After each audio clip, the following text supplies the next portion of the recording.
Hello दोस्तों, आज हम स्टार्ट कर रहे हैं बीएससी फर्स्ट ईयर का botany chapter wise.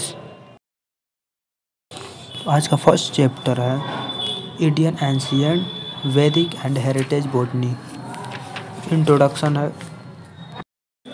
The history of Indian science is one of the longest and most amply documented. भारतीय विज्ञान का इतिहास सबसे लंबे और सबसे व्यापक रूप से प्रलेखित में से एक है।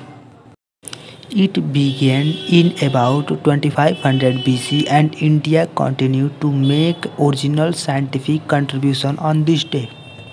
इसकी शुरुआत लगभग 2500 ईसा पूर्व में हुई थी और भारत आज भी मौलिक वैज्ञानिक योगदान दे रहा है। Though science was at first mentioned only incidentally over the centuries, it became the subject of an immense number of specialized works, many of which are unfortunately lost.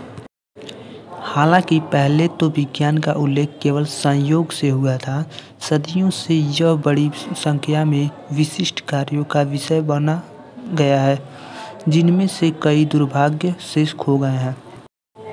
As far as biology is concerned, it has been repeatedly questioned whether the science of plants and animals exists in any form in ancient India. जहाँ तक जीव विज्ञान का संबंध है, यह बार बार सवाल किया गया है कि क्या प्राचीन भारत में पौधों और जानवरों का विज्ञान किसी भी रूप में मौजूद था। In his chapters on the history of botany in India, Burkill's 1965 writes that the science of botany is exotic to India as a system of knowledge. अपने भारत में वनस्पति विज्ञान के इतिहास पर अध्याय में बर्किल 1965 लिखते हैं कि वनस्पति विज्ञान ज्ञान का एक प्रणाली के रूप में भारत के लिए विदेशी है। Similar comments are often made by others too.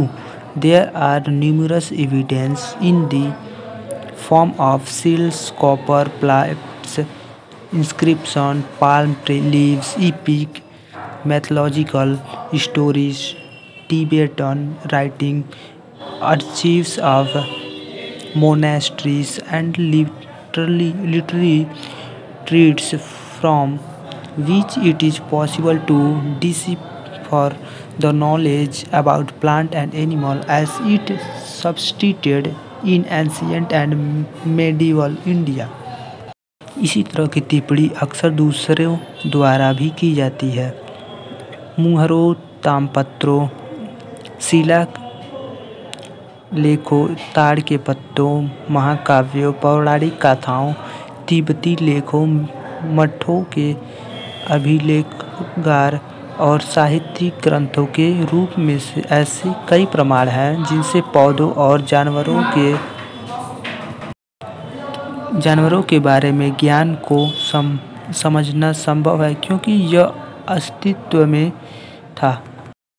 It is no exaggeration of achievements out of patriotic sentiment when we say that the Hindus have contributed tremendously to the shaping of biological ideas. प्राचीन और मध्यकालीन भारत देशभक्ति का भावनाओं से प्राप्त उपलब्धियों से कोई अतिशयोक्ति नहीं है जब तक हम कहते हैं कि हिंदुओं ने जैविक विचारों को आकार देने में जबरदस्त योगदान दिया है। अगला टॉपिक हम देखेंगे अगले वीडियो में। नेक्स्ट टॉपिक है prehistoric beginning and prehistoric periods.